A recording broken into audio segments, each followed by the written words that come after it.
Vaovao ny finoana indray kosa ary amin'izao taona vaovao izao dia misy ny fanomezana tsodrano sy firarintsoa tanterahan'ny fiangonana finoana sy fanasitranana ka amin'ity taona ity ny fa-2020 ny volana janoary avizao no anatanterahana izany. Arahantsika atao anatin'ity sary manaraka ity ny fanazavana hoentin'ny pasteur Sylvain Raherivahatra. Araky ny fahafantatsika moa zany ary efa mahazatra tsika rehetrarehetra indrindra foana fa ny kristianina ny fiangonana ao anatin'izany fa ny volana janoary amin'ny taona vaovao dia vanim-potoana anankiray anaovana ny firarintsoa sy ny tsodrano isaky ny vanim-potoana io ka ny fiangonana finoana sy fanasitranana moa zay etariantenako pasteur Sylvain Raherivahatra izay fantatrao tsara hoe mpanatanteraka ny fandarana mahafinaritra eto amin'ny matevesaky ny alady maraina amin'ny 5 ora dia miantsy manasa anareo rehetra izay mpanaraka nyo fandarana mahafinaritra io mba hifanatry tava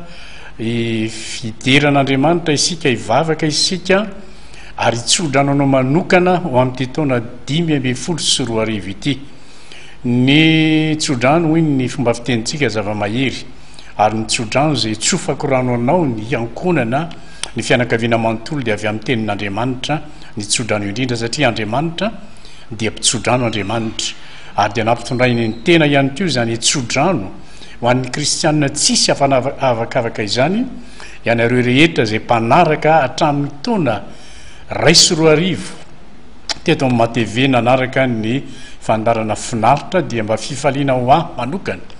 ary hery ho ana manokana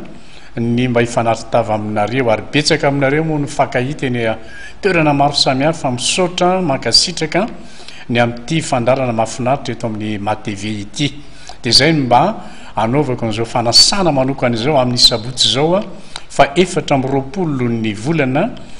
janoary amin'ny 2 ora sasany tolakandro ao amin'ny fiangonana finoana sy fanasitranana rehefa nambojanary.